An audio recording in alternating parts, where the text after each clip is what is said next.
Good afternoon, everyone, and a very warm welcome to this Irwin Mitchell webinar.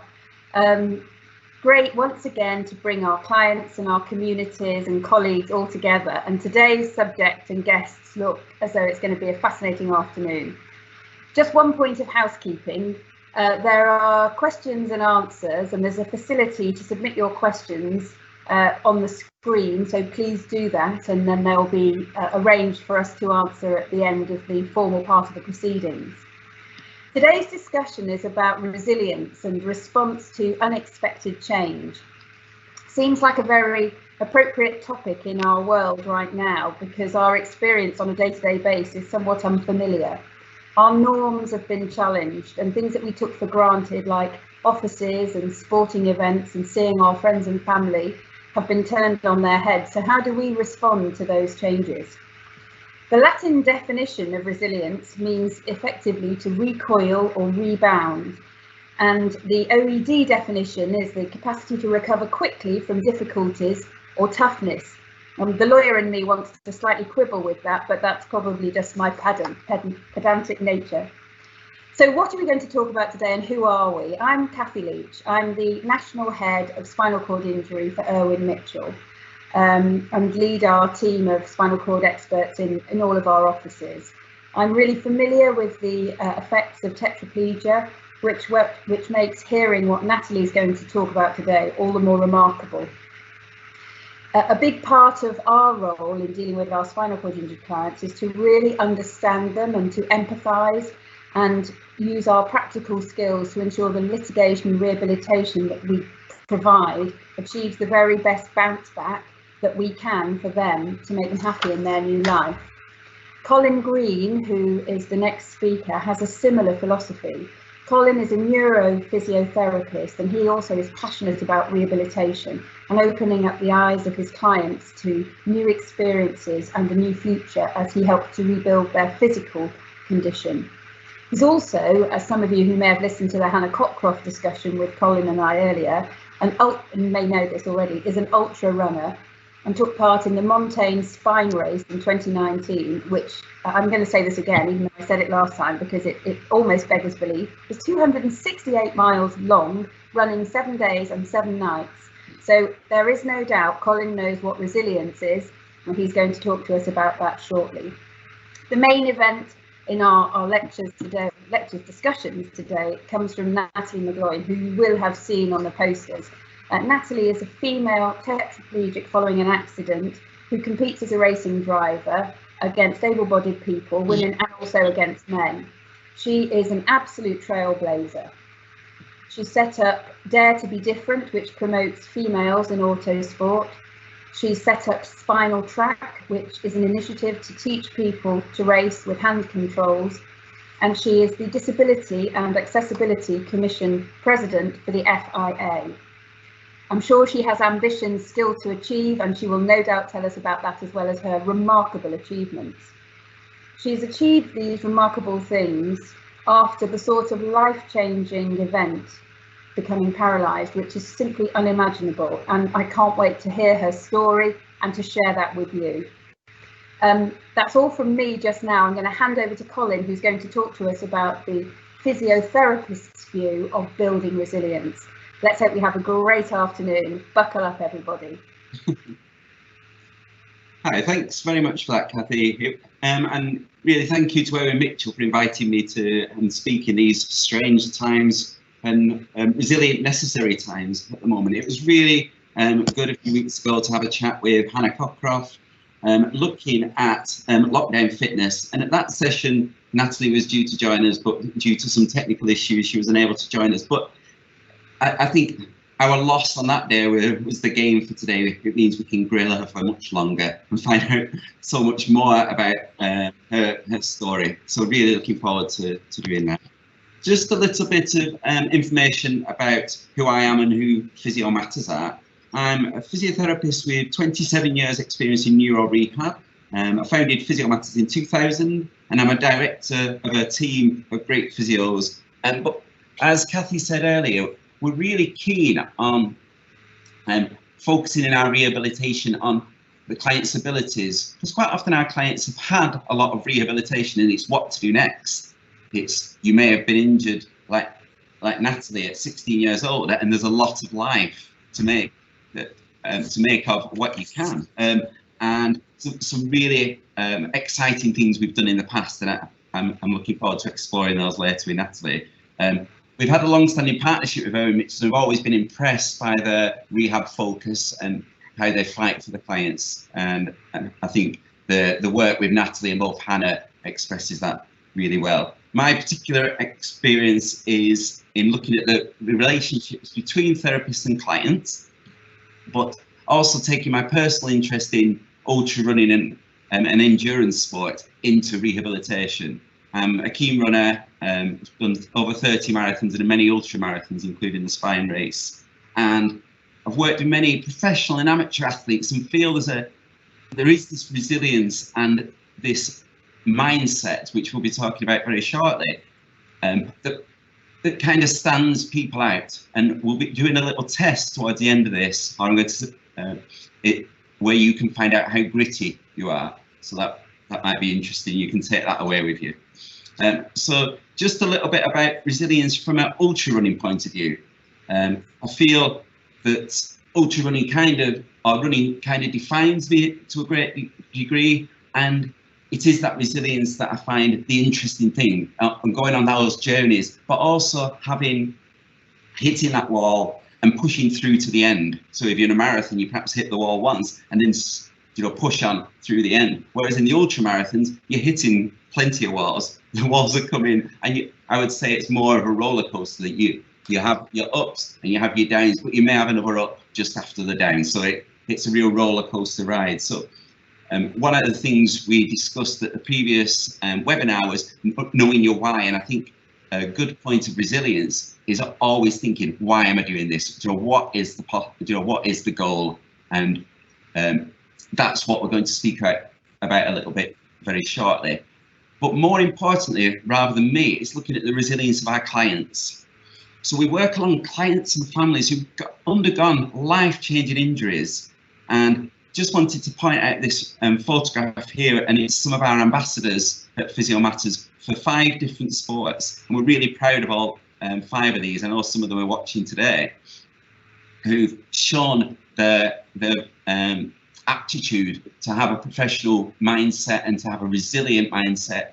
And whilst clients sometimes have to experience that life will never be the same, and there's an uncertainty of future both for them and for the families, and the future goals that perhaps they planned for previously are knocked away, they're changed. But that doesn't mean, I know as Nathalie's probably going to talk, different doesn't mean it's not going to be, you can't have a great future. So there's new options. So whether you see your injury as the end of one version of yourself or the beginning of a new version of yourself is really important. But from a personal point of view, and I know from our team's point of view, we're constantly amazed and encouraged by the tenacity of our clients who have everything thrown at them. They really do, and the families, and they're able to take out of that kind of wreckage of whatever, they're able to push forward and build a great new life. And that's what we've looked at with the ambassadors in the picture you see, that they're taking on from here to make some really good changes. So looking at resilience generally, I'm sure we'll cover it, and I know Kathy has said about some of the definitions, but I really like the first definition. Really simple. It's an ability to recover from or adjust to misfortune or change. And that may be small changes, they may be big changes. And it's also the capacity of a dynamic system to adapt successfully to challenges that threaten the function, survival, or future development of that system. So it's not about carrying on regardless. It's about acknowledging what has happened and planning for the future, which I'm sure when someone has been injured, there's a time to talk about that. And that may be another theme that we look at later. So just about building resilience, I'm going to leave you this diagram and just run through a few of the points in this. And it's looking at the different components of resilience. So we're looking at the vision. So what is your goal? And that is defined in this hello-driven model as the purpose, the goals, the congruence. What are you aiming to get to? And the composure, that's about managing the big and little things, to have a steady state, to regulate those emotions. From my point of view, if I'm doing an ultra race, I don't want my emotions to be up and down all the time. I want them to be steady, which might mean there's very few highs, there's very few lows. But when you see people coming to checkpoints of these races, the people who are flinging things all over the place, those are wasting so much energy. And I'm sure it's the same if you're racing a racing car. You need to be composed, you need to be in the moment, you need to, when you come into the pit lane, you need to be organised, you need to know what you're doing and have a plan for those small times to be able to plan for the bigger thing. And also looking at reasoning, what plans have been made that can make you a success, and that change of those plans is not a threat, but it can be an opportunity to move on somewhere else.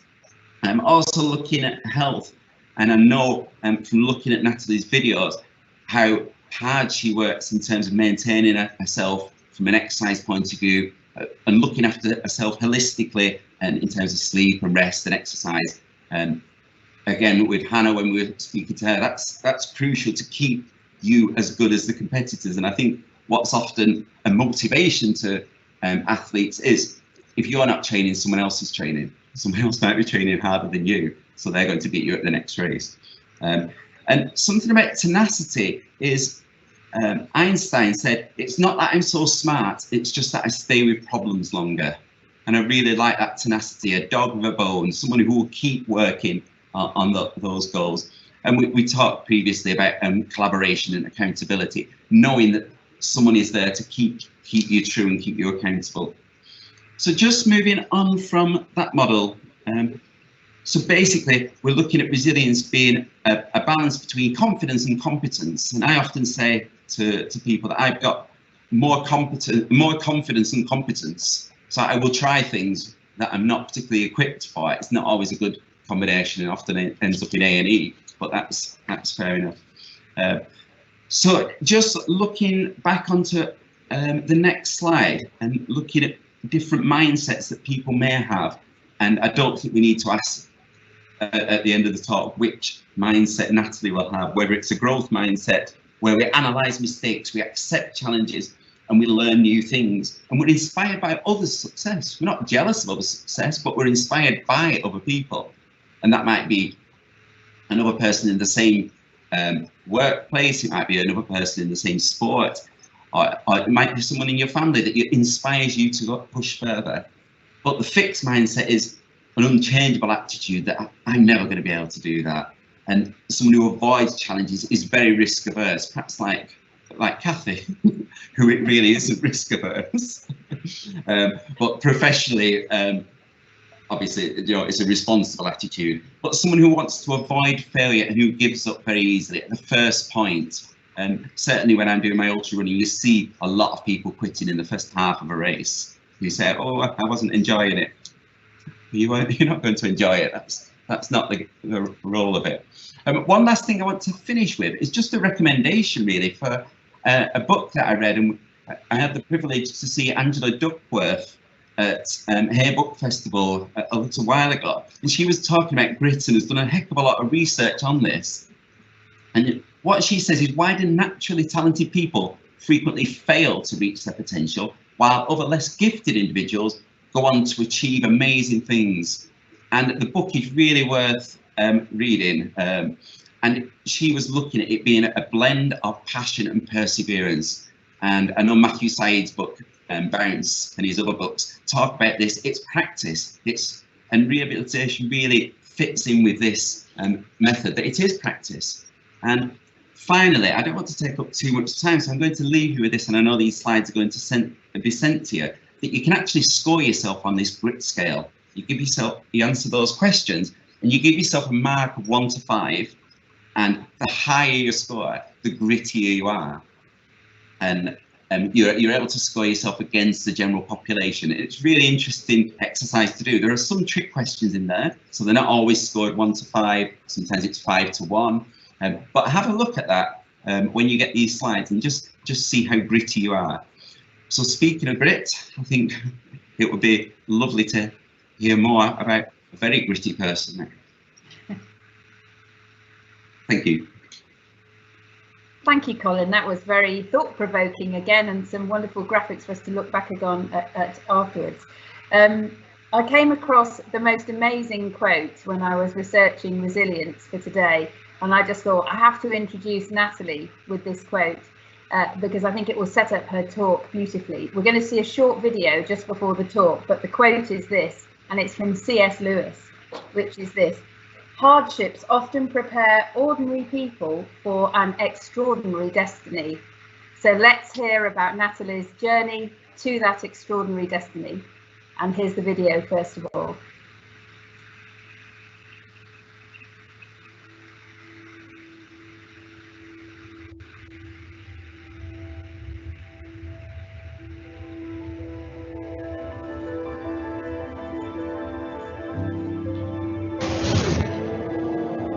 My relationship with my car is quite emotional because the car is how I was injured and took nearly everything from me when I was 16.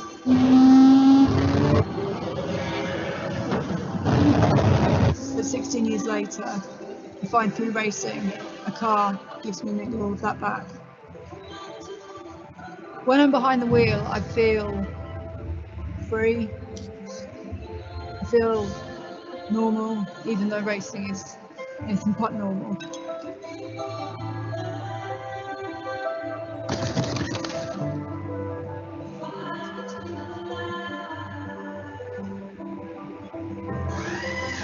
You know, my wheelchair's in the pits and I'm no longer disabled. I'm me without my injury. What pushes me? Creating a more inclusive future. Striving to change, giving everyone a chance to compete. I'm passionate about helping people and hope to inspire others. Because nothing should stop you getting the most out of life.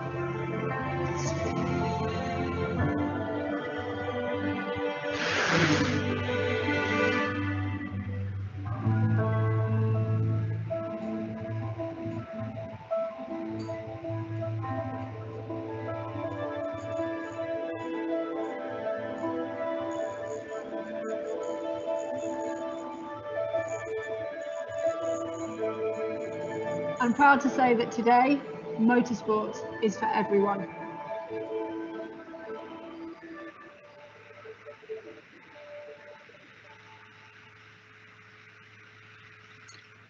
Thank you, Kathy, for that introduction, and Colin, some of the stuff that you were saying, I think resonates with me very strongly. I think a lot of people will be asking the question, given that I'm a tetraplegic and I was injured in a car crash in the first instance, how on earth did I get into racing? And the answer was fairly simple. Somebody told me not to. When I was at university, I had been fortunate that the car crash I was in wasn't my fault, and I was awarded a compensation payout. So I decided I'd buy myself a sports car, and I went car shopping to Porsche, and I went in with the ambition of buying a Boxster. So I did all the normal things I do when considering buying a new car, checked that I could get in and out of the car okay, checked that the control layouts worked with my own hand controls, and checked that my wheelchair fit with the car easily. Everything's great, and I discussed with the salesman about going back the following week to place an order for the car.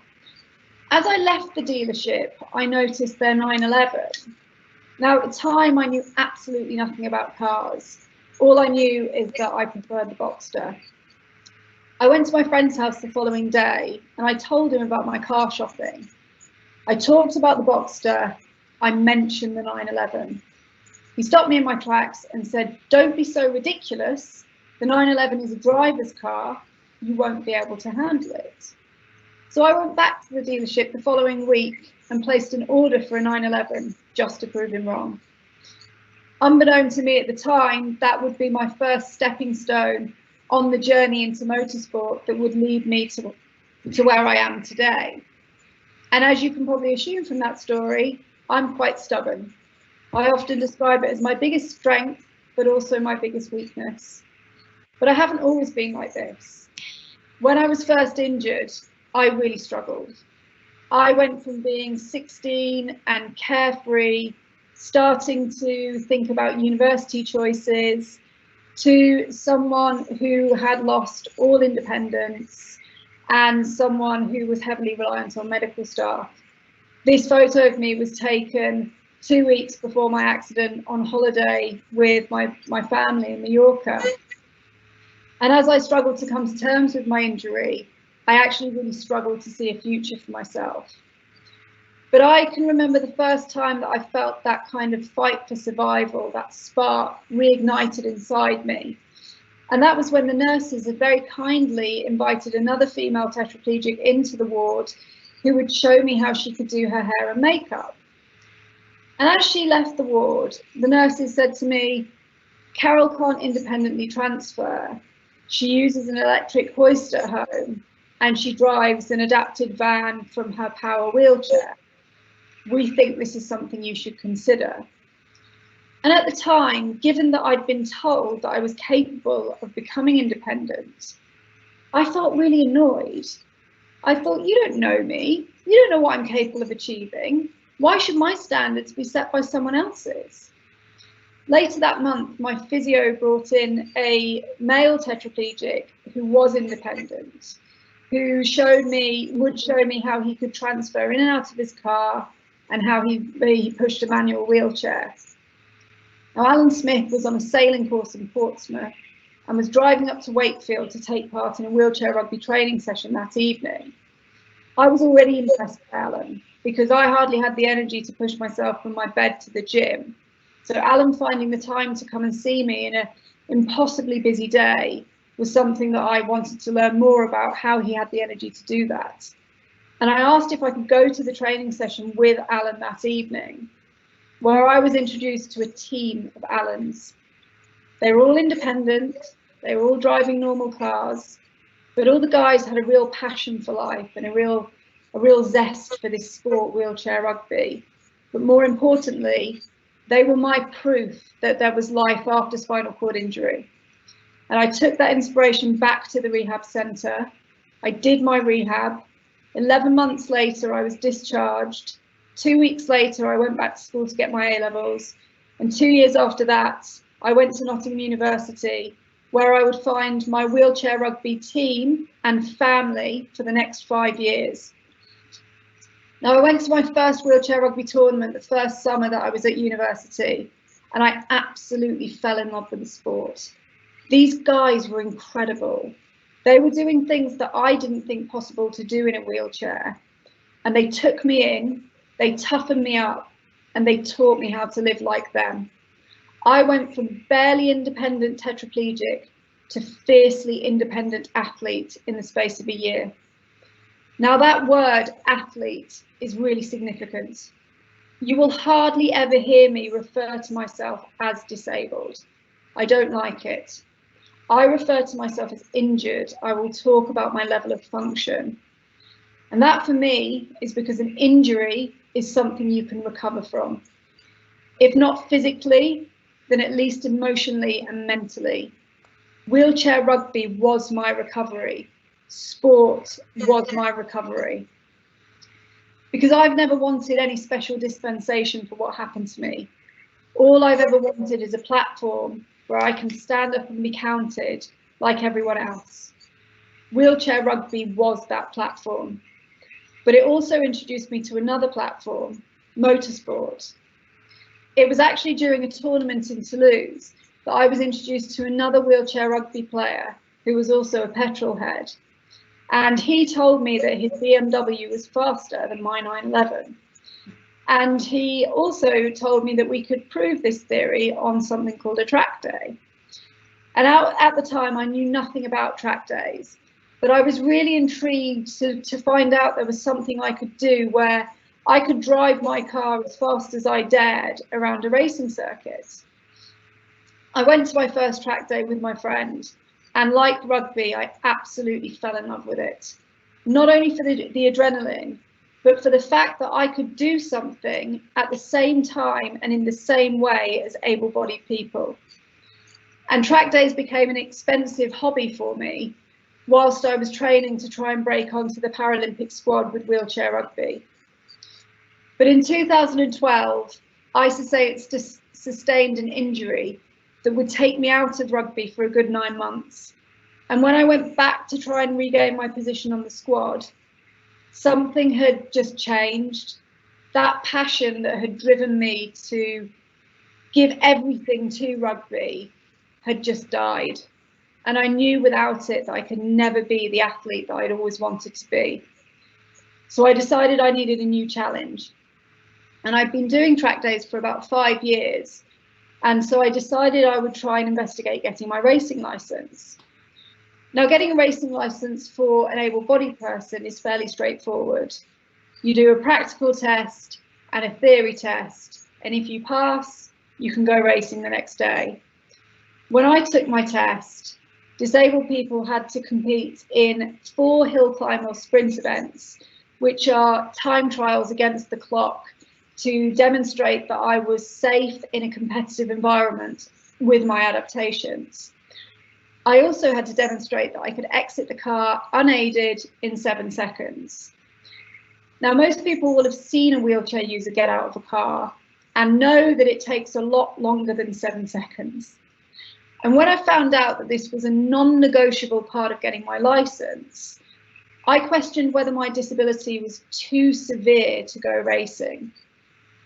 And as soon as I had any of those doubts, I had to prove that I could do it. So I did my sprints, the first of which I won my class. I did my 7-second exit on the 2nd attempt. And 3 days before my first ever race, my race license was rubber stamped and I was ready to go racing. Now, 3 days isn't really enough time to prepare for your first ever race. My first race was at Brands Hatch. And before the first race, I had a test day. Now, test days are different to track days. You have to have a racing license to be able to participate on one. Track days are designed for novices. They have very clear advice about safety. You overtake on the left, only on the straight, and only by consent.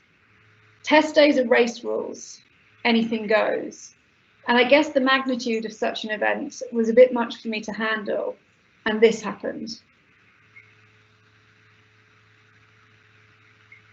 This is the picture from inside my car as I look out of the windscreen as the car was about to roll onto its roof. Now, there's an infamous corner at Brands Hatch called Paddock Hill Bend. You sweep in from about 130 miles an hour.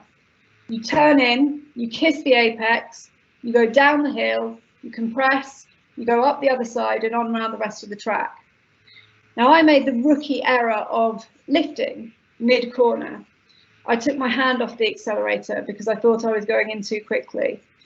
This caused all of the grip of the rear of the car to be lost, and I lost control of the car.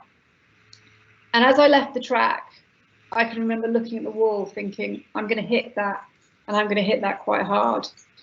But as the momentum of the car shifted, the left-hand side of the car dug in, so the wheels dug into the gravel trap, which took my car up onto its side.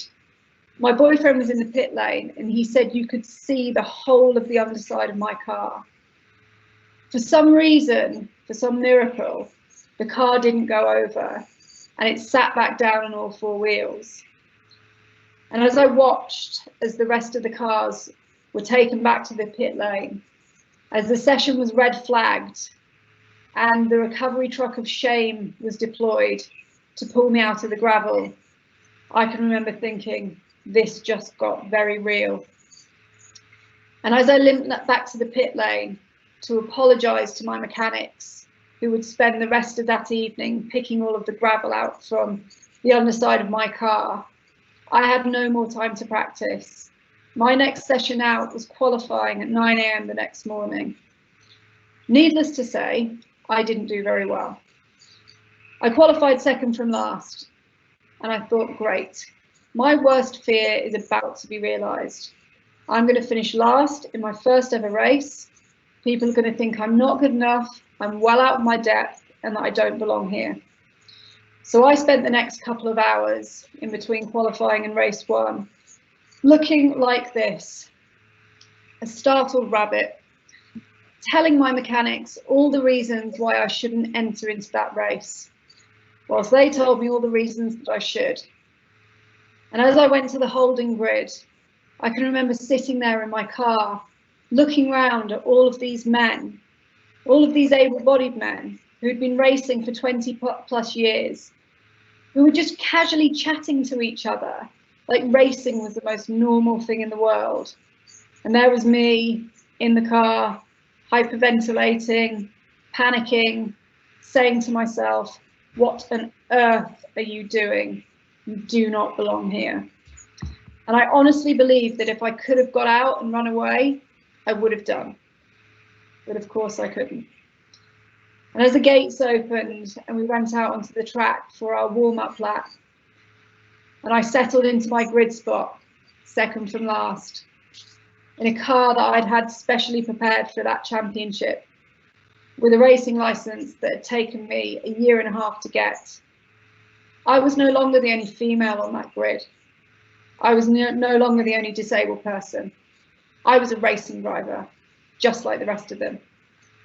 And as I looked up at those lights, waiting for them to go out, I can remember saying to myself, you've done the hard bit, you've got here, now make it count.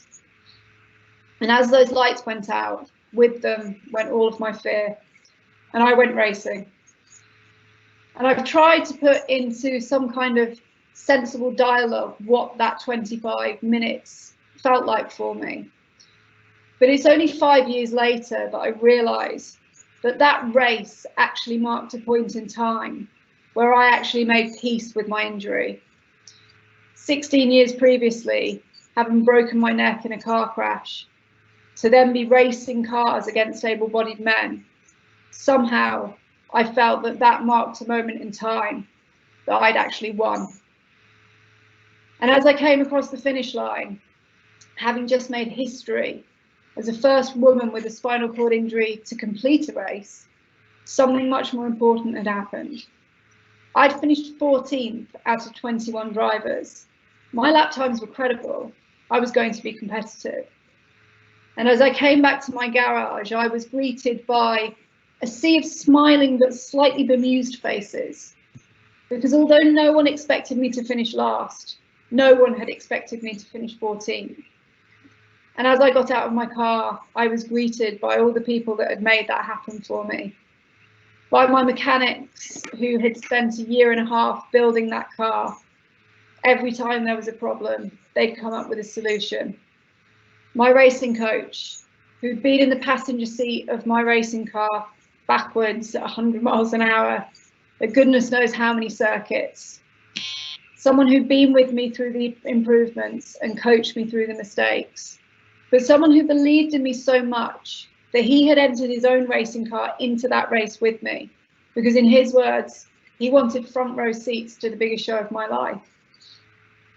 And my boyfriend, Andrew, who'd been with me through all the tears, all the tantrums, but someone who every time I told him I wasn't good enough, he promised me that I was. That moment with those people was just as important as the race itself. And that was 2015. We fast forward to 2017 at the same circuit, and my face wasn't quite so happy. 2017 saw me have my first big crash in motorsports. It was the test day before my first race of the season, and it was Paddock Hill Bend. And as I braked from 130 miles an hour, I had a mechanical failure, which meant that as I hit the brakes, the wheels locked up, and I didn't stop until I hit the wall at 70. Now the car was damaged, but nothing that couldn't be repaired. I was injured, but nothing that wouldn't heal. The biggest casualty of that accident was my confidence. And the rest of that season was spent trying to find that confidence just for it to be knocked down time and time again. The car wouldn't behave in a way that was predictable. And every time we went out testing, another problem would present itself. And when we couldn't find out what the root of the problem was, I started to think that I was the problem. And at the end of that season, the last race of the year, I remember sitting in my car with my instructor, and he said to me, "Natalie, what's wrong?" And I said, "I would rather be anywhere else in the world right now than sitting in this car on this racetrack." And I secretly hoped that I would get some kind of illness that night that would prevent me from taking part in the race that following day. But I didn't, and I did the race, and I hated every single second of it. And I had to have a conversation with myself. I said to myself that if I still felt like that by the end of the year, then I would give up racing for good. Because racing is too expensive and too dangerous to do unless you absolutely love it. So I spent the following weeks and months changing the way I thought about racing and trying to learn how to fall back in love with it again. And I took part in some NLP therapy and got myself enough confidence to enter into a final race of the year in November. And I achieved my goal of falling back in love with racing again. And this gave me enough confidence to enter into a new championship the following year. The first race of which I got my first podium, first in class. The second race of which I got my second podium, second in class. In 2018, I won my first outright race. This to me was proof that if you want something badly enough, you can always find a way to achieve it. 2018 was an incredible year for me, both on and off the circuit. 2018 was also the year that I started working for the FIA. It was in 2017 that I was actually offered the position of Disability and Accessibility Commission President, which is a massively honourable title that I still hold today. But in between accepting that role and engaging in my first official meeting with the FIA, I started to question whether I was actually capable of doing this. I'd never worked for a global organisation before. I'd never even worked for an organisation before. And I started to worry that I would be exposed as some kind of fraud in my first World Motorsport Council meeting. But then I went on holiday in Scotland in January of that year, and I saw a commemorative plaque with a quote on by Ernest Hemingway. And the quote said, "And she asked, 'What if I fall?' Oh, but my darling, what if you fly?" I might not be able to walk, but this is me flying. This is me on the rooftop of the FIA building in Paris with the World Motorsport Council members. As you can see, I'm one of the only a handful of women.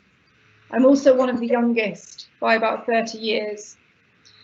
Now, does this picture look like a picture of someone who at 16 years old saw absolutely no future for herself?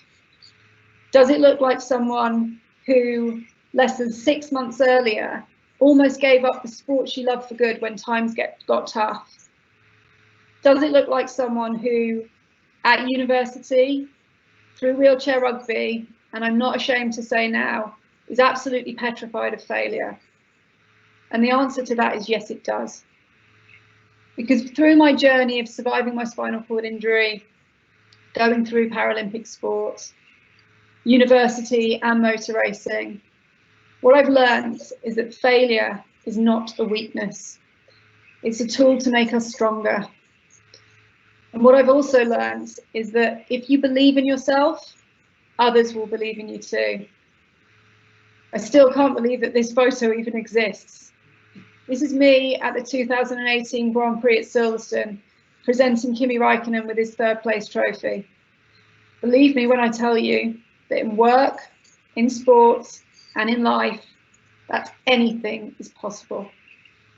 Thank you. Wow, I feel like applauding madly. That was just breathtaking. Thank you, Nathalie. Oh, there's going to be hundreds of questions, but indulge me for a millisecond and I'll just share something with you all. I couldn't agree more with your suggestion that resilience and conquering adversity is such that we all learn from mistakes, and how to fail is how to succeed. There's a great podcast called How to Fail which follows that exact path. In my own sporting life, the very first time I got to the final of the National Rowing Championships in a copsless pair, I was the steers person. And it's a long way, 2,000 metres. It looks easy on the telly, but it's jolly hard in a boat. And we were getting to the closing stages and we were in second place. I could hardly believe it. We trained like mad and it was just amazing. And I was looking to my left, watching the crew that was in gold, thinking, we're going to get the silver here. We could even get the gold. And I just kept watching them. And I took my eye off where we should have been steering, and my boat steered over towards the lane boys, and we hit the boys, we slowed right down, and we came fourth. And it was, at the time, it's just sport, but we trained hard, and it was a really sad moment. But by golly, it taught me a lesson. And it sounds like a sort of an Aesop's fable, really, but the lesson is this. Looking at somebody else is so pointless. You can't control whatever they're doing. But if I'd stayed with my eyes in my own boat and just steered our course, who knows what the outcome might have been? And you can only change your own destiny. So there we go, the Kathy Leach Aesop fable for the day. But I think what was really interesting, Natalie, was that you overcame the most earth-shattering physical injury, but then every few months, there are other incidents in the story you tell where you're battling with yourself and continuing to overcome things that might be a stumbling block. And that positive attitude and the drive and sense of purpose is really remarkable. Anyway, I'm going to turn to some of our questions now, because enough about me. Colin, I can see lifting his finger, which I think means he wants to ask the first question. So let's indulge Colin with letting him ask a question to Natalie. Earlier on in the talk, you said somebody told you not to do something.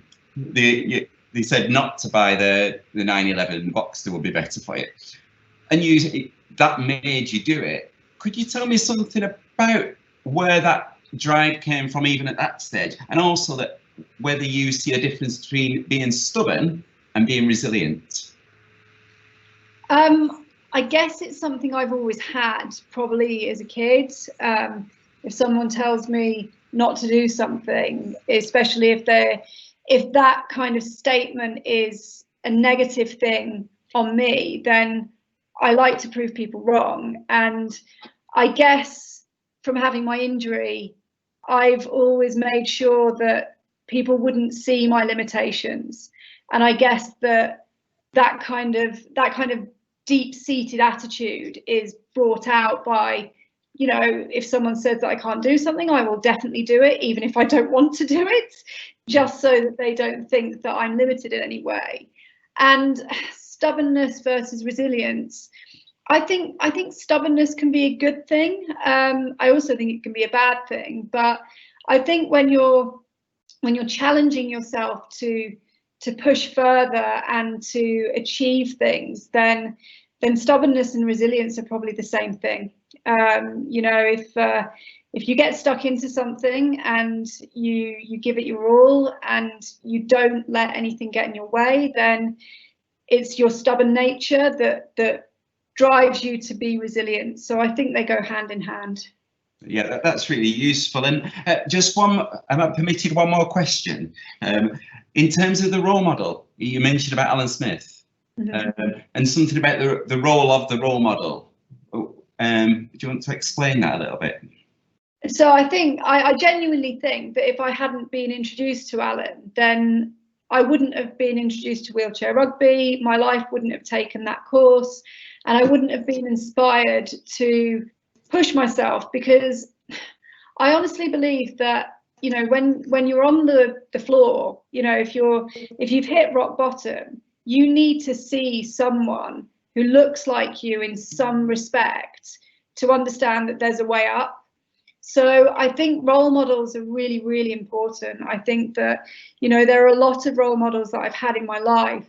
And if I can see someone that's done something, especially, when they've been up against it, I believe that I can do it too. And that's not in a disrespectful way, because, you know, a lot of people work really hard to achieve incredible things. But I think that, you know, if you can take a tiny bit of inspiration from anyone who achieves these things and just kind of apply it to your own situation, then, you know, you can go forward and do stuff that you didn't think you were capable of. But I think role models for me personally have been so important. And I think for anyone with a spinal injury, having a role model, either with the same level of injury, the same gender, the same age, the same passion, as long as there's that connection, I think that they can inspire newly injured patients to do incredible things. Okay, thank you. That's really interesting. One of our questions, Nathalie, is any additional tips on building resilience in children, especially those with special educational needs? You were an adolescent when you were injured, but from your observations of people you've worked with on the track days, what would be your suggestions? I think that building resilience in children is so important, especially children who have any medical conditions or disabilities or learning difficulties. I think, you know, if you can put confidence into kids from a young age and make them honestly believe that they can be whatever they want to be, then that foundation is just something that they can fall back on for the rest of their lives. And I think that, you know, it's not only children that this is important for. I think often when people are injured later on in life, we almost take back to that kind of childlike state where all of the confidence that we've built up over the years of just being an adult and just living is taken away from us, and we have to learn how to do things differently. So I think it's just as important for children and adults to give confidence and to give them self-belief. I think that there's nothing stronger than believing in yourself, because like I said in my talk, I honestly believe that if you believe in yourself, others will believe in you too. Likewise, if you don't believe in yourself, I think it's hard for people to believe in you, you know, if you haven't got any confidence in your own abilities. So I do think that you know, it's one of the most valuable things you can give to a disabled child or a disabled adult or an able-bodied adult or an able-bodied child. Just, you know, self-belief is worth more than any money can ever, you know, that can be bought. It's invaluable. Thank you, that's really helpful. I've got lots of questions, but there's a gentleman called John Ainscoe who's written loads of them, so I'm going to amalgamate some of these. He's clearly someone who likes motorsport. He's asked twice, what is your favourite UK racetrack? So this answer changes quite often. So if you'd asked me in my first season, it would have been Donington Park. If you ask me on an emotional day, it's Silverstone, because it's where I met my boyfriend. It's where we found our charity Spinal Track. It's where I had my first wet race. But out and out, and this will surprise most people, Brands Hatch is my favourite circuit, despite it being the circuit that I had the big crash on. And the reason, I just love it. I just love that circuit. It just, every time I go, I just want to improve. I just can't wait to get out. And I love Paddock Hill Bend as well, surprisingly. So yeah, that answer might change next year, but for the moment. You can see the passion in your eyes as you say it. Also from motorsport, question from John Power: what advice or pathway would you give any wheelchair user wanting to get into motorsport? So motorsport's really difficult for disabled people to get into at the moment, because there aren't that many opportunities for disabled people to have a go at racing. So I'm working really hard with Motorsport UK and the FIA to try and create some pathways for disabled people to be able to have a taster at motorsport, because it is expensive, and we all know that living with a disability is expensive. And if you have become disabled later in life and the accident wasn't accountable for by an insurance firm, or you're born with a disability and you don't have compensation to fall back on like I did, it's very difficult to invest in a racing car or also the fact that, you know, most wheelchair users' daily cars aren't suitable for the racetrack. They're usually bigger cars to accommodate mobility equipment. So I'm working on trying to make motorsport more accessible, but for now there are charities that give disabled people opportunities. My charity, Spinal Track, we give disabled people their first go at track days and rally experience days. Silverstone are very keen to get involved in creating their own adapted car to run as part of their fleet. And I think if you're seriously interested in motorsport and you want some advice on a personal level, just message me on any of my social media channels and I'll be happy to talk to you about that. Fantastic, thank you. I've got a question from Anna Wilkinson, which is this: I wondered if you had any particular support from sports or other psychologists at all to help motivate you. If not, what other strategies did you use? So I've had a series of sports psychologists through racing, and I do find them really, really helpful. Like the NLP training was really good. I find that stuff like that and sports therapists do challenge your way of thinking, and I think it's very easy for people who compete at their highest level to get bogged down when things go wrong and not be able to see past problems. So I think sports therapists are really, really good at kind of rewiring your brain into having a different perspective on your sport and your achievements and your goals. But I think if you don't have access to that, I think that we're really lucky nowadays with the internet, where there are so many people who are doing this kind of thing on Instagram and Twitter, where they're offering their advice about how to just think differently about things. So I think that, you know, there's a lot of resources out there with books and online stuff that kind of self-help, positive thinking type reading, but sports psychologists have been a real plus for me. Brilliant. And just a similar sort of theme, really. There's a question here from Vicky Gilman from Social Return, which is this: is it any easier now to use your experiences of success and achievement to persuade yourself that you can do something where you doubt yourself? Does practice persuading the inner voice make it any simpler or quicker to move to a position of confidence?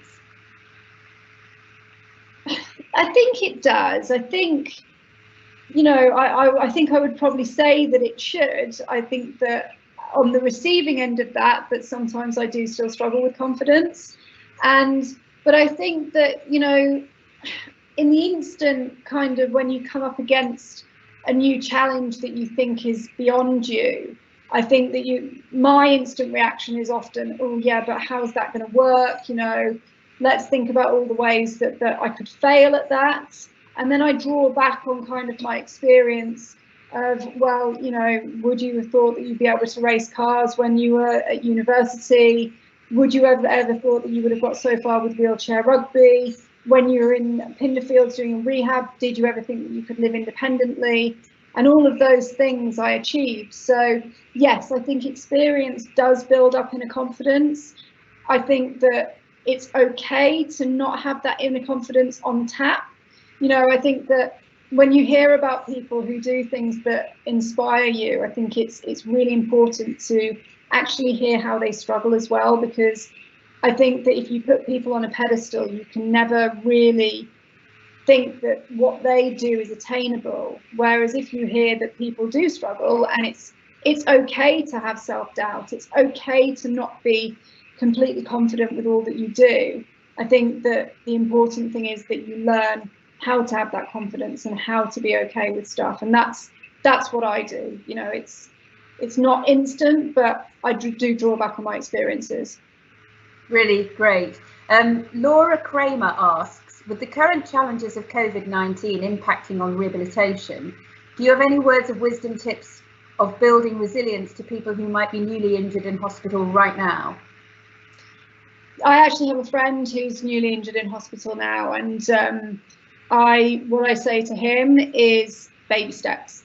I think that, you know, because physio and OT and all the rest of it isn't what it was pre-COVID-19, that small achievable goals are so important. And it doesn't matter how small they are. For a tetraplegic, it could be brushing your teeth, you know, and that to a non-tetraplegic, that seems a bit ridiculous, but actually that's a massive step. When, you know, a nurse is brushing your teeth in rehab and suddenly over a few weeks you've learned to do it yourself. So I think small achievable goals, whilst we're waiting for physio and OT and all the rest of it to operate in the way that we were used to, really good for the mental health, and also just keeps you moving forward, even if it's moving forward at a slower pace than it would have been pre-COVID-19. Colin and I are both nodding away here. I'm going to come to Colin now because he wants to say something relating to that, but also there's a question for you, Colin, which is this. Colin's slide on fixed versus agile mindset was very powerful for me, says Andy Plowright. Ignoring my own n=1 thoughts, does Colin believe that we can learn to change our default mindset? And I would probably add to that, when you're dealing with patients and people, how do you react to one or the other to try and get the best out of them? I think that's really interesting, and the point Natalie brought up about setting goals is interesting and probably feeds into this about mindset. Firstly, I'll address Natalie's thing about short goals. I think that's really important to have those short goals. For one client who had limited understanding, she built a model of steps, and she would get a tangerine that she would move up the steps each time she made an achievement, and we'd labelled the steps. That's what that next step is going to be. And she loved that, and she would see my tangerine is on the 4th step now. You know, I'm doing okay.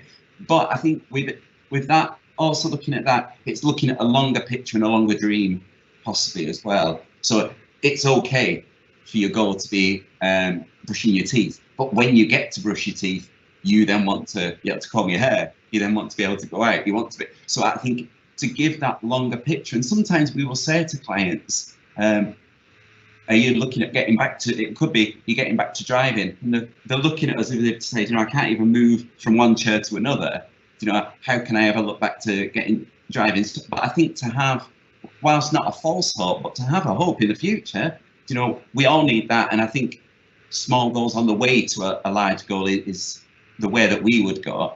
In terms of Andy's question, I think my experience as a physiotherapist is people do change mindsets. People constantly surprise, and people, it's not always the person who you think is going to reset themselves. But I think those small goals up to a bigger goal is part of that mindset. If we're looking back and we're looking at growth versus fixed mindset, and the growth mindset is analysing mistakes and looking back, and Natalie has said, looking back at how she did in some races and what went wrong, and then accepting those challenges. And think, you said at one point, Natalie, I would rather be anywhere else in the world than here in this car. But then, you know, you got back out again. So I think it would take a psychologist, not a physiotherapist, to say whether you can flip between fixed and growth mindsets. But my experience is people do change, and people adapt to massive challenges. That's my experience of clients too. I mean, it's one of the most exciting things about working with this group of people, to see people just embracing a new future when they can do so. And certainly from my point of view, learning that you can only row your own boat means that is a lesson you take into life everywhere. You know, in litigation, when we're fighting people on the other side, we can't control any dastardly tactics that they might employ, but we can just make sure that we are on a very strong path ourselves. I've got a very specific question here for you, Natalie, from Lindsay Swinburne, which is this. Do you have any tips or footage video of how to get out of a car within 7 seconds? It would be a great signpost for some of my clients. I do. The getting out of the car in 7 seconds probably wouldn't be advisable to give to your clients, because I did it onto the floor. It wasn't into my wheelchair. But for racing, literally, you have to demonstrate that you can get out in the event of a fire. So, you know, wheelchair's not going to be there. It's just going to be getting out of the car. And it was, you know, it's something that the governing bodies want to see so that disabled racers are safe racers. But I do have plenty of videos on my YouTube channels about getting out of my own road cars and putting my chair in and out of the car as well. So they're available on my channels. I'm sure we can send the links to people if they want to have a look at those for clients afterwards. I've also got bath transfer videos and stuff, which I always find people are really positive about, because with transfers, I always say that if you can take skills anywhere rather than equipment, then you're never going to be caught short. And often with traveling, with racing, you're going to come to a country or a hotel room where they don't have an accessible shower. So I think that paraplegics or kind of lower level tetras, if you can learn to bath transfer, it's just a get out of jail card in case the shower isn't accessible or doesn't work. So happy to share those links with anyone that wants to see them after this. That would be absolutely brilliant. And I'm also going to give a quick plug for the Irwin Mitchell tetraplegic exercise at home video that you did a few weeks ago, which is amazing, really, really great, and gives good advice on how to keep fit and covers people who are less able tetraplegics than Nathalie, whose ability is completely amazing. So that's one to look for on the YouTube channel too. One more thing, one more question on here. Nathalie, question from Sheila Manizier. When things have felt really difficult, what was the most helpful thing someone else said to you to help you to regain focus? I think the racing crash was really difficult. If I'm thinking back to difficult times throughout my kind of careers, another really difficult time was the first time I went for GB trials for wheelchair rugby and I didn't get in. And it was probably the difference between me going to Beijing and not. And I think both of those times I kind of introverted myself quite a lot. I didn't want to, I was really upset. I didn't want to share that kind of emotion with people because I thought that it would portray that I was weak. You know, rugby, predominantly male sport, racing, predominantly male sport. I didn't want people to think there's the girl that's crying because, you know, things have got a bit hard. This is the way this sport is, or these sports are. So I think that rather than the best piece of advice that I got given, I think the best piece of advice that I could kind of share with people is that opening up and talking about those struggles and what that makes you feel is really important. Because after I crashed my car at Brands, I really, really struggled. I had a shoulder injury. I couldn't complete the race the day after because the car was too damaged, and we had to pull out the race 2 weeks after that because it just wasn't ready. And the focus was just on getting the car ready. You know, what's wrong with it? How can we get the parts? How can we be out at the third race?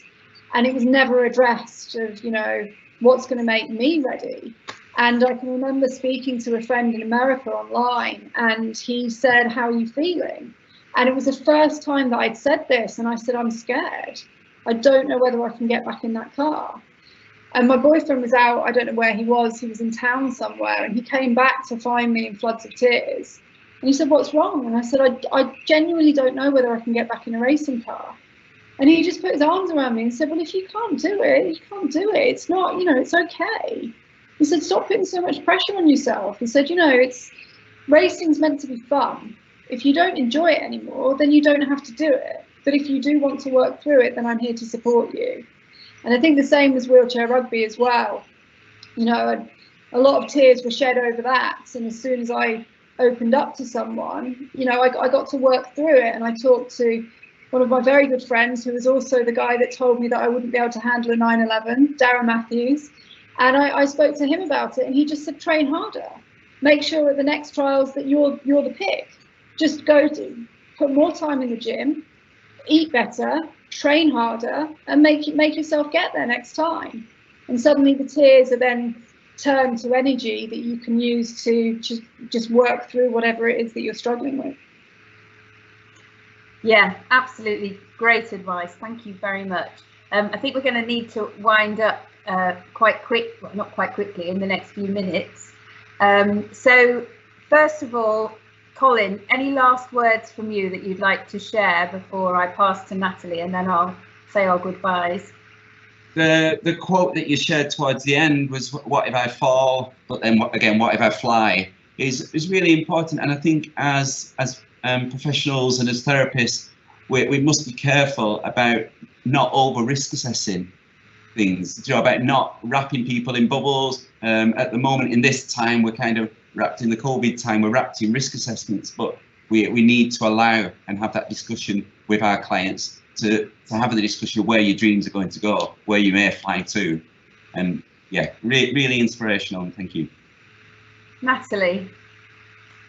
I think if I can leave people with one thing, it's something that I actually say to newly injured patients. That life after spinal injury doesn't have to be any worse, it just has to be different. And I think that applies to anyone that's suffered any injury or any life-changing event. And I also think that if you can find any kind of silver lining in the situation that you find yourself in, then you've already won half the battle. Fantastic, thank you so much. I came across quite an interesting quote at the beginning when I was researching, and it's inferred that resilience is a skill defined by outlook and response and not a quality. In other words, it's something we can learn and develop. You don't either have it or you don't. And then I came across this recipe for resilience, which I think just encapsulates everything that you have described, Natalie and Colin, today. So for resilience, you need the following: a positive attitude, positive relationships around you, a good self-image, physical fitness and strength and mental strength as best you can have it, and most importantly, a sense of purpose. Natalie, I think you've demonstrated every single one of those things, and Colin, you've dug under the skin of how we find that in ourselves. Thank you so much, and thank you everybody who's been watching us today. We've had some lovely questions, and we've had some lovely comments from people watching. Your feedback is extremely welcome. And we thank you for joining us, and everybody at Irwin Mitchell wishes you a very good afternoon. Thank you very much.